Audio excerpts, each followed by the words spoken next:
Hi guys, എല്ലാവർക്കും drama ടെയിലേക്ക് സ്വാഗതം. നമ്മൾ ഇന്ന് 2024 റിലീസായ വെൻ ദി ഫോൺ റിങ്സ് എന്ന കൊറിയൻ ഓൺഗോയിങ് ഡ്രാമയാണ് ചെയ്യാൻ പോകുന്നത്. അതിനു മുമ്പ് നിങ്ങൾ ഈ ചാനൽ ആദ്യമായിട്ടാണ് കാണുന്നതെങ്കിൽ ചാനൽ സബ്സ്ക്രൈബ് ചെയ്യണേ. കൂടാതെ ഡ്രാമ ഇഷ്ടപ്പെടുന്ന നിങ്ങളുടെ ഫ്രണ്ട്സിലേക്കും കൂടി ഷെയർ ചെയ്യുക. കഥ തുടങ്ങുന്നത് തന്നെ കഥാനായകനായ ബെക്സോവന്റെ എൻട്രിയോട് കൂടിയാണ്. സവോനെ കാണുമ്പോൾ തന്നെ അവിടെയുള്ളവരെല്ലാം സവോനെ തന്നെയാണ് ശ്രദ്ധിക്കുന്നത്. അവിടേക്ക് ഹുങ് ഹീജു കടന്നു വരികയാണ്. ഹീജു ആണ് നമ്മുടെ കഥയിലെ നായിക. ഇവര് രണ്ടുപേരെയും ഒരുമിച്ച് കാണുമ്പോൾ അവിടെയുള്ളവരെല്ലാം ആരാണ് സവോന്റെ കൂടെ ഉള്ളത്, അവന്റെ വൈഫാണോ എന്നൊക്കെയുള്ള ഡൗട്ടിൽ അവരെ തന്നെ നോക്കി നിൽക്കുകയാണ്. ഇതൊക്കെ കണ്ട് പേടിച്ച് നിൽക്കുന്ന ഹീജുവിനോട് സവോൻ പറയുകയാണ്, ഇവരെല്ലാം എന്നെയാണ് നോക്കുന്നത്, നിന്നെയല്ല. കൂടാതെ ഇന്നത്തെ നമ്മുടെ റിലേഷനെ കുറിച്ച് ഇവിടെയുള്ള ആർക്കും തന്നെ ഒരു ഡൗട്ടും തോന്നരുത് എന്നും പറഞ്ഞ് അവരവിടെ നിന്നും പോവുകയാണ്. ശേഷം ഇന്നലെ നടന്ന ഒരു ഫ്ലാഷ് ബാക്ക് ആണ് കാണിക്കുന്നത്. കൊറിയയിലെ കാലാവസ്ഥയെ കുറിച്ച് ന്യൂസ് വായിക്കുകയാണ് റിപ്പോർട്ടറായ യൂറി. അവിടെ തന്നെയാണ് നമ്മുടെ ഹീജു സൈൻ ലാംഗ്വേജ് ഇന്റർപ്രിറ്ററായിട്ട് ജോലി ചെയ്യുന്നത്. ഹീജുവിന് സംസാരിക്കാനൊന്നും സാധിക്കില്ല. മൗണ്ടെയിൻ എന്നർത്ഥം വരുന്ന മിഡിൽ ഫിംഗർ ഒക്കെ ആയിരുന്നു ഹീജു കാണിച്ചുകൊണ്ടിരുന്നത്. പെട്ടെന്ന് എന്തോ സാങ്കേതിക തകരാറ് മൂലം അവളുടെ സ്ക്രീൻ സ്റ്റക്ക് ആവുകയും അവിടെ കുറച്ച് പ്രശ്നങ്ങളൊക്കെ ഉണ്ടാവുകയും ചെയ്യുന്നു. അപ്പോഴാണ് അവിടേക്ക് പ്രസിഡന്റിന്റെ ഓഫീസിൽ നിന്നും പെട്ടെന്നൊരു ലൈവ് ബ്രോഡ്കാസ്റ്റ് വരുന്നതിന്റെ അനൗൺസ്മെന്റ് വരുന്നത്. നിലവിൽ കൊറിയയിലെ സാഹചര്യം, അവിടെയുള്ള കുറെ പേരെ ഒരു സംഘം കിഡ്നാപ്പ് ചെയ്തിരിക്കുകയാണ്. ഒരു വലിയ എമൗണ്ട് നൽകിയില്ലെങ്കിൽ അവരെയെല്ലാം കൊല്ലും എന്നാണ് കിഡ്നാപ്പേഴ്സ് പറയുന്നത്. പ്രസിഡന്റിന്റെ ഓഫീസിലാണ് സയോൺ വർക്ക് ചെയ്യുന്നത്. യൂറി ആകട്ടെ സയോണിന്റെ വലിയൊരു ഫാനാണ്.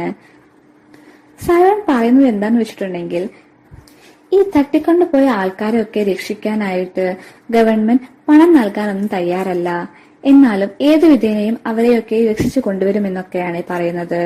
ഇതൊക്കെ കേട്ട് ഹീജു തന്റെ മിഡിൽ ഫിംഗർ ഒക്കെ സയോന് നേരെ കാണിച്ച് അവിടെ നിന്നും പോകുന്നുണ്ട്. അതിനുശേഷം സയോൻ പ്രസംഗിക്കുന്നതൊക്കെ ആണ് കാണിക്കുന്നത്. സയോൺ അവിടെ കുറെ റിപ്പോർട്ടേഴ്സിനെ വിളിച്ചു വരുത്തിയിട്ടുണ്ടെങ്കിലും ആരോടും തന്നെ ഈ ന്യൂസ് ഒന്നും പുറത്തു വിടരുത് എന്നാണ് പറയുന്നത്. ഇതൊക്കെ അറിഞ്ഞാൽ അവിടെയുള്ള ആൾക്കാരൊക്കെ പാനിക് ആവുമെന്നൊക്കെയാണ് സയോൺ പറയുന്നത്. ഇതൊക്കെ കേട്ട് അവിടെയുള്ള ഒരു റിപ്പോർട്ടറായ ഹൊക്ചിൻ ചോദിക്കുന്നുണ്ട്, വിദേശത്തുള്ള റിപ്പോർട്ടേഴ്സ് ഒക്കെ ഓൾറെഡി ഇത് അപ്ലോഡ് ചെയ്തു കഴിഞ്ഞു, അപ്പൊ നമ്മൾ അപ്ലോഡ് ചെയ്യാതിരുന്നാലല്ലേ അവർ പാനിക് ആവുക എന്ന്. ഇവിടെയുള്ള റിപ്പോർട്ടേഴ്സ് ന്യൂസ് പുറത്തുവിടാതിരുന്നാൽ ഫേക്ക് ആയിട്ടുള്ള ന്യൂസ് ഒന്നും ആളുകളെ വിശ്വസിക്കില്ല എന്നും തടവിലായ ആളുകളെ രക്ഷിച്ചു കൊണ്ടുവരാനായി നമുക്കൊക്കെ പ്രാർത്ഥിക്കാം എന്നുമൊക്കെയാണ് സയോൺ പറയുന്നത്. സയോൺ തിരിച്ച് ഓഫീസിലൊക്കെ എത്തുമ്പോൾ ഒരുപാട് കോൾസ് ഒക്കെ സയോന് വരുന്നുണ്ടായിരുന്നു. പക്ഷെ അവൻ ഒരു കോളും തന്നെ എടുക്കുന്നില്ല. അടുത്തതായിട്ട് സയോന്റെ അമ്മയും ഹീജുവിന്റെ അമ്മയും ഒക്കെ സംസാരിക്കുന്നതാണ് കാണിക്കുന്നത്. ഒരു മാസത്തിന് ശേഷം ഇലക്ഷനൊക്കെ വരികയാണ് എന്നും ആ സമയത്ത് സയോൺ ഒരുപാട് ബിസി ആയിരിക്കുമെന്നും അതുകൊണ്ടൊക്കെ വർക്കൊക്കെ അവസാനിപ്പിച്ച് സയോനെ ഹെൽപ്പ് ചെയ്യാനൊക്കെയാണ് സയോന്റെ അമ്മ പറയുന്നത്. സയോന്റെ അച്ഛനാണ് പ്രസിഡന്റ് ആയിട്ടൊക്കെ മത്സരിക്കുന്നത്.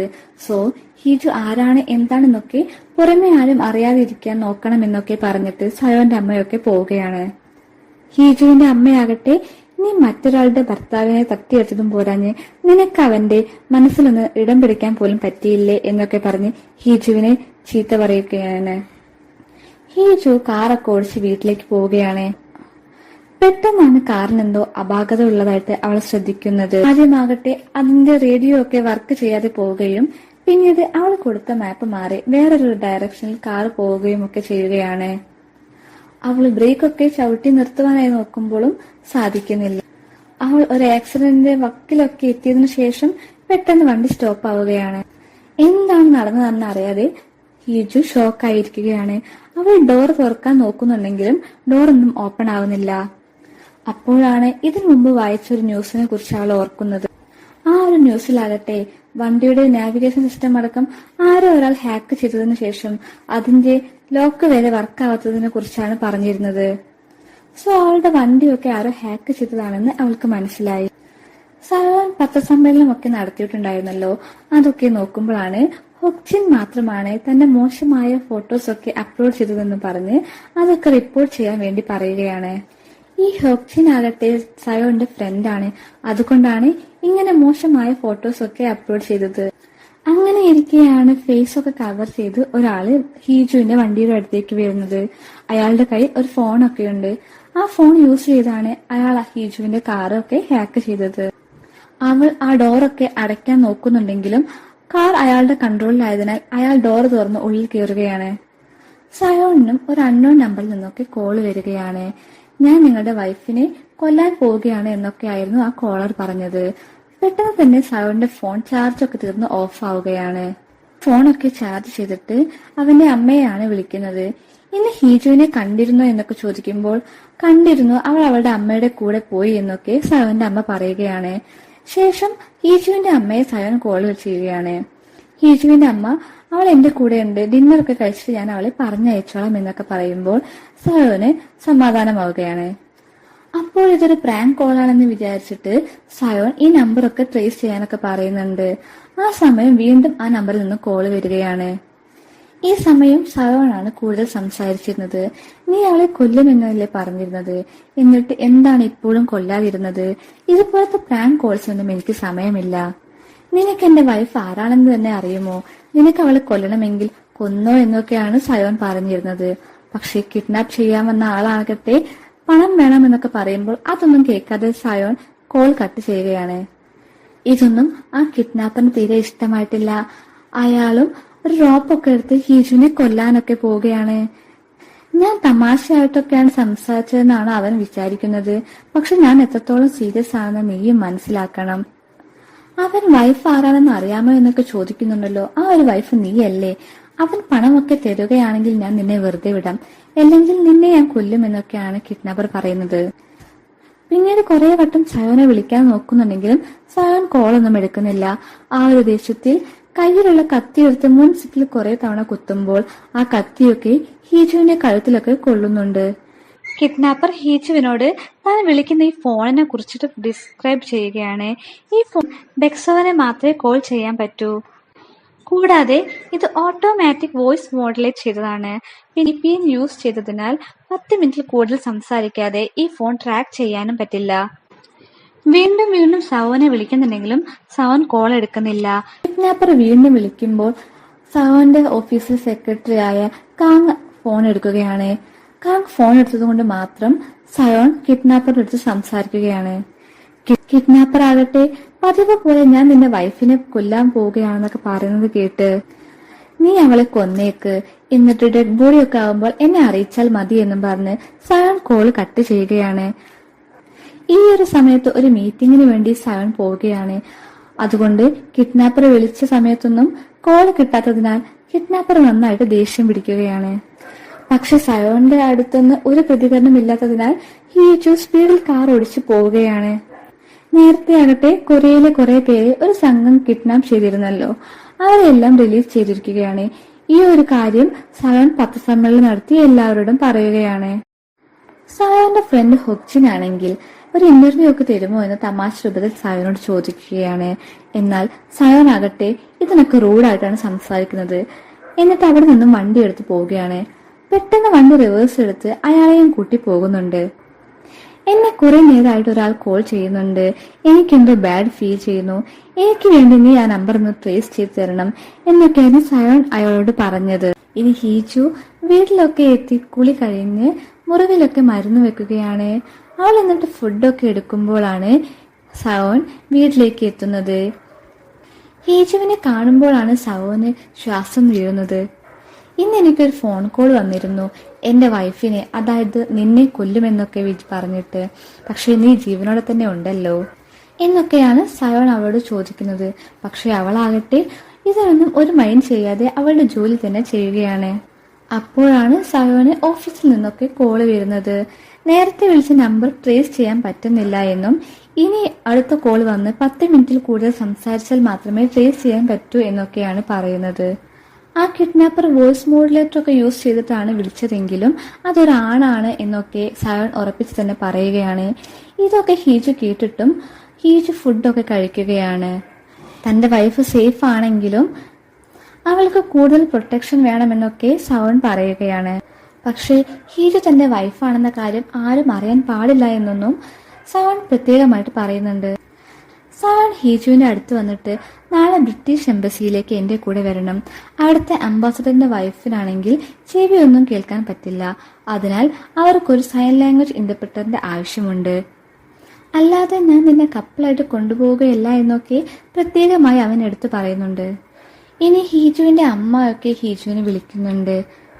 സയോണാകട്ടെ അവളെ അന്വേഷിച്ചിരുന്നു എന്നൊക്കെ അമ്മ അവളോട് പറയുന്നുണ്ട്.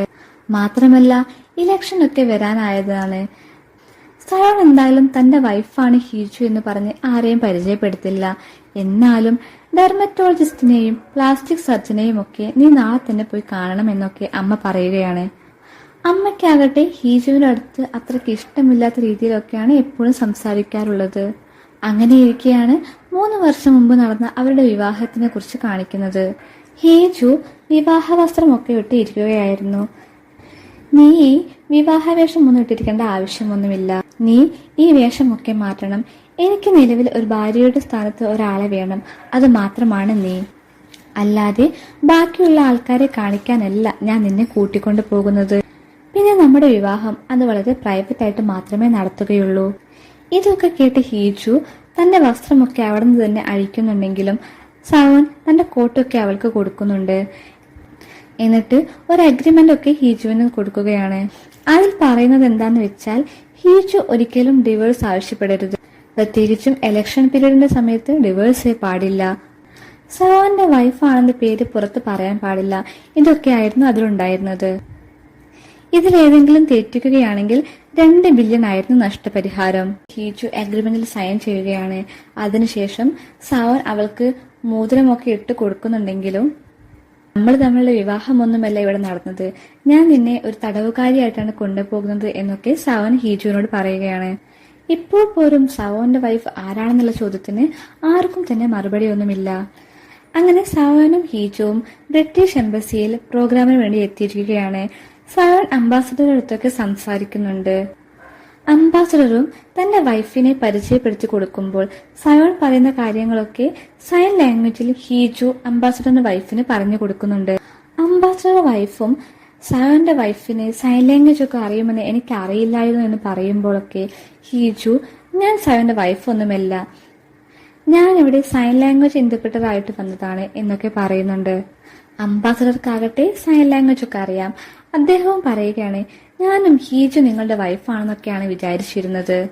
എനിക്ക് സൈൻ ലാംഗ്വേജ് ഒന്നും അറിയാത്തതിനാലാണ് ഞാൻ ഇവളെ കൂടെ കൂട്ടിയതെന്നൊക്കെ സയോൺ പറയുന്നുണ്ട്. ആക്ച്വലി എന്റെ വൈഫിനും ഒരു ഡിസബിലിറ്റി ഉണ്ട്. അപ്പോൾ അംബാസഡർ ചോദിക്കുകയാണ്, എന്തുകൊണ്ടാണ് നിങ്ങൾ നിങ്ങളുടെ വൈഫിനെ പുറമെ കാണിക്കാത്തത് എന്നൊക്കെ. അതിന് സയോൺ പറയുകയാണ്, എന്റെ വൈഫ് എന്റെ വീക്ക്നെസ് ആണ്. എനിക്ക് നേരെ ഒരുപാട് ആക്രമണങ്ങൾ വരുന്നുണ്ട്. എന്റെ വൈഫിന് നേരെയും അത് വരുന്നത് എനിക്ക് ഇഷ്ടമല്ല. അതുകൊണ്ടാണ് ഞാൻ എന്റെ വൈഫിനെ ഹിഡൻ ആക്കി വെച്ചിരിക്കുന്നത്. അതിനുശേഷം ഹീജു ഡ്രിങ്ക്സ് ഒക്കെ കുടിക്കുമ്പോൾ സയോൻ അതൊക്കെ വാങ്ങി വെക്കുന്നുണ്ട്. അവൾക്ക് വീട്ടിൽ പോകണം എന്നൊക്കെ പറയുമ്പോൾ സയോൻ അതൊന്നും സമ്മതിക്കുന്നില്ല. അവൾ ഹീൽസ് ഒക്കെ ഇട്ടതിനാൽ നമുക്ക് എവിടെയെങ്കിലും പോയി ഇരിക്കാം എന്ന് പറഞ്ഞ് സയോൻ അവളെ കൂട്ടി കൊണ്ടുപോകാൻ നോക്കുന്നുണ്ടെങ്കിലും എനിക്ക് സംസാരിക്കാൻ പറ്റില്ല എന്ന് വെച്ച് എനിക്ക് കേൾക്കുന്നതിന് പ്രശ്നമൊന്നുമില്ല. എനിക്ക് ഫീലിങ്സ് ഒക്കെ ഉണ്ട്. ഞാൻ നിന്റെ വീക്ക്നെസ് ആണെന്നൊക്കെയാണല്ലോ നീ പറയുന്നത്. പക്ഷെ എന്താണ് വീക്ക്നെസ് എന്ന് നിനക്കറിയാമോ? നീ ഇന്നലെ ചെയ്തത് ഒട്ടും തന്നെ ശരിയായില്ല എന്നൊക്കെ ഹീജു സൈൻ ലാംഗ്വേജിൽ കാണിക്കുകയാണ്. പക്ഷെ ഇതൊന്നും തന്നെ സയോണിന് മനസ്സിലാകുന്നില്ല. നീ എന്നെ ചീത്ത വിളിക്കുകയാണോ എന്നൊക്കെ സയോൺ ചോദിക്കുകയാണ്. എന്നിട്ട് അവളും അവിടെ നിന്ന് പോവുകയാണ്. കൃത്യം 10 മിനിറ്റ് ഒക്കെ ആവുമ്പോൾ സയോണിനും കിഡ്നാപ്പറുടെ കോളൊക്കെ വരികയാണ്. കോൾ ട്രേസ് ചെയ്യാൻ വേണ്ടി 10 മിനിറ്റ് സംസാരിക്കേണ്ട ആവശ്യമുള്ളതിനാൽ സയോണും അയാളോട് സംസാരിക്കാൻ തുടങ്ങുകയാണ്. ഇന്നലെ നീ എന്റെ വൈഫിനെ കൊല്ലും എന്നൊക്കെ ആയിരുന്നല്ലോ പറഞ്ഞിരുന്നത്. പക്ഷെ ഞാൻ വീട്ടിൽ പോയപ്പോൾ എന്റെ വൈഫ് അവിടെ സേഫ് ആയിട്ടുണ്ടായിരുന്നു. ഇന്നലെ നീ വാത്തോരാത്ത് സംസാരിച്ചിരുന്നല്ലോ. ഇന്നെന്താ നീ ഒന്നും മിണ്ടാത്തത്? ഇന്ന് എനിക്ക് നിന്നോട് സംസാരിക്കാൻ ഒരുപാട് സമയമുണ്ട് എന്നൊക്കെ പറയുമ്പോൾ ശരിയാണ്, നീ ഒരു പാർട്ടിയിലാണല്ലോ, നിന്റെ കൂടെ നിന്റെ വൈഫും ഉണ്ടായിരുന്നല്ലോ, നീ ഇതുവരെ ഒന്നും കഴിച്ചില്ലല്ലോ എന്ന് പറഞ്ഞ് അവിടെയുള്ള ഫുഡിന്റെ പേര് വരെ പറയുമ്പോഴാണ് എത്രത്തോളം അടുത്താണ് കിഡ്നാപ്പർ എന്ന് സയോന് മനസ്സിലാകുന്നത്. ഇതൊക്കെ കേട്ടിട്ട് ചുറ്റും സയോൺ നോക്കുന്നുണ്ട്, എവിടെ നിന്നാണ് ഈ കിഡ്നാപ്പർ വിളിക്കുന്നത് എന്ന്. അപ്പോഴാണ് മുകളിൽ നിന്നും സയോനെ നോക്കിയിട്ട് ഒരാൾ കോൾ ചെയ്ത് പോകുന്നത് കാണുന്നത്. അയാളെ ഫോളോ ചെയ്തു പോയി അയാളുടെ കയ്യിൽ നിന്ന് ഫോണൊക്കെ വാങ്ങി നോക്കിയപ്പോഴാണ് ഇത് കിഡ്നാപ്പർ അല്ല എന്നൊക്കെ സയോന് മനസ്സിലായത്. എന്റെ വൈഫിനെ വെച്ച് എന്നെ ഭീഷണിപ്പെടുത്താൻ നോക്കുകയാണെങ്കിൽ നിനക്കതിന് പറ്റില്ല. നിനക്ക് എന്റെ വൈഫ് ആരാണെന്ന് അറിയാമോ, അവളുടെ പേരെങ്കിലും നിനക്ക് അറിയാമോ എന്നൊക്കെ പറഞ്ഞ് സയോൻ അവിടെയെല്ലാം ഹീജുവിനെ തിരയുകയാണ്.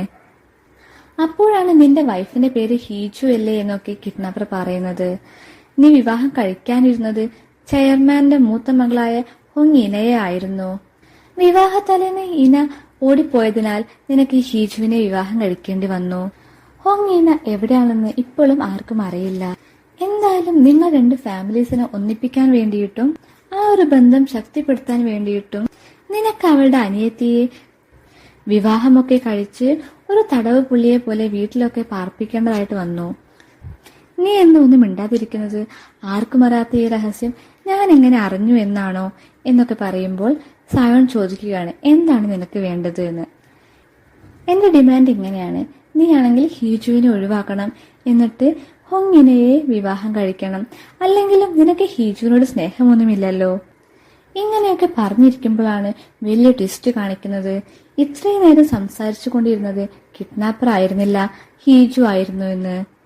ഇവിടെ നമുക്ക് മനസ്സിലാവുകയാണ് ഹീജുവിനും സംസാരിക്കാൻ പറ്റുമെന്ന്. അപ്പോഴാണ് ഫ്ലാഷ് ബാക്ക് കാണിക്കുന്നത്. കിഡ്നാപ്പർ സയോനെ വിളിച്ച സമയത്ത് അവളുടെ ഡെഡ് ബോഡി ആയിട്ട് എന്നെ വിളിച്ചാൽ മതി എന്നൊക്കെ പറഞ്ഞ് സയോൺ കട്ട് ചെയ്തിട്ടുണ്ടായിരുന്നല്ലോ. ഇതൊക്കെ കേട്ട് ദേഷ്യം പിടിച്ച ഹീജു അവനെ വീണ്ടും വിളിക്കി. എനിക്ക് അവനോട് സംസാരിക്കാനുണ്ടെന്ന് പറഞ്ഞ് കിഡ്നാപ്പറുടെ കയ്യിൽ നിന്ന് ഫോൺ വാങ്ങി അവൾ തന്നെ സയോനെ വിളിക്കുകയാണ്. ഈ ഒരു ദേഷ്യത്തിൽ വണ്ടി ഓടിച്ചപ്പോഴായിരുന്നു വണ്ടി ചെന്ന് ഇടിക്കുകയൊക്കെ ചെയ്തിരുന്നത്. ആ സമയം ഹീജു വണ്ടിയിലുണ്ടായിരുന്ന കിഡ്നാപ്പറുടെ ഫോണൊക്കെ എടുത്തിട്ടായിരുന്നു അവിടുന്ന് പോയിട്ടുണ്ടായിരുന്നത്. ഇനി പ്രസന്റിലേക്ക് വരാം. ഒന്നെങ്കിൽ നീ ഹീജുവിനെ ഒഴിവാക്കണം, അല്ലെങ്കിൽ 2 ബില്യൺ എനിക്ക് നാളെ തന്നെ തരണം. ഇതൊക്കെ കേട്ട് സയോൻ ചോദിക്കുകയാണ്, എന്റെ ആളെ എന്തിനാണ് നീ ഇതിലേക്ക് വലിച്ചയച്ചത് എന്ന്. അത് കേട്ട് ഹീജു പറയുകയാണ്, നിന്റെ ആളോ? ഈ നിന്റെ ആൾക്ക് ഇന്നലെ എന്താണ് നടന്നതെന്ന് നിനക്കറിയാമോ? ഞാൻ അവളെ കൊല്ലാൻ പോവുകയായിരുന്നു. അവളുടെ കഴുത്തിൽ ഞാൻ കത്തി വെച്ചിരുന്നു. സംസാരിക്കാൻ പറ്റാത്തതിനാൽ അവൾക്കൊന്നും ഉറക്കി കരയാൻ പോലും പറ്റില്ലായിരുന്നു. ഇന്നലെ ആക്സിഡന്റ് ആയില്ലായിരുന്നെങ്കിൽ അവൾ മരിക്കേണ്ടതായിരുന്നു. ഇതൊക്കെ പറഞ്ഞപ്പോൾ ഫോണിനുള്ളിൽ കൂടി ഹീജു ഒരു സൗണ്ട് കേൾക്കുകയാണ്. വേറെ ഒന്നുമല്ല, ദേഷ്യത്തിൽ സയോൺ തന്റെ കൈ ചുമലിലിടിച്ച സൗണ്ടായിരുന്നു. സയോന്റെ കൈയൊക്കെ പൊട്ടി ചോരയൊക്കെ വന്നിട്ടുണ്ട്. സയോൺ പറയുകയാണ്, ഇതുവരെ എനിക്ക് ആരുടെയും പിന്നാലെ പോകണമെന്ന് തോന്നിയിട്ടില്ല. പക്ഷെ നിന്നെ അറസ്റ്റ് ചെയ്യുമെന്ന് നീ വിചാരിക്കേണ്ട. നിന്നെ എന്റെ കൈ കൊണ്ട് തന്നെ ഞാൻ പിടിക്കും. ഇതൊക്കെ പറയുമ്പോൾ ഹീജുവിന്റെ ഫോണിൽ ടൈമർ അടിക്കുകയും ഹീജു പെട്ടെന്ന് തന്നെ കോൾ കട്ട് ചെയ്യുകയും ചെയ്യുന്നു. 10 മിനിറ്റ് കൂടുതൽ സംസാരിച്ചാൽ ഇവരെ കോളൊക്കെ ട്രേസ് ചെയ്യാൻ പറ്റുമല്ലോ. അതുകൊണ്ടാണ് ഹീജു ടൈമറൊക്കെ വെച്ച് സംസാരിച്ചിരുന്നത്. എനിക്ക് പണി കിട്ടിയോ അതോ അവൻ എന്റെ വലയിൽ വീണോ എന്നൊക്കെ ഹീജു ആലോചിക്കുന്നുണ്ട്. സയോനെയും ഹീജുവിനെയും കാണിച്ചുകൊണ്ട് ഇന്നത്തെ എപ്പിസോഡ് ഇവിടെ അവസാനിക്കുകയാണ്. വീഡിയോ ഇഷ്ടമായാൽ ലൈക്ക് ചെയ്യാൻ മറക്കരുതേ. ശേഷം എന്താണ് നടക്കുകയെന്ന് അടുത്ത എപ്പിസോഡിൽ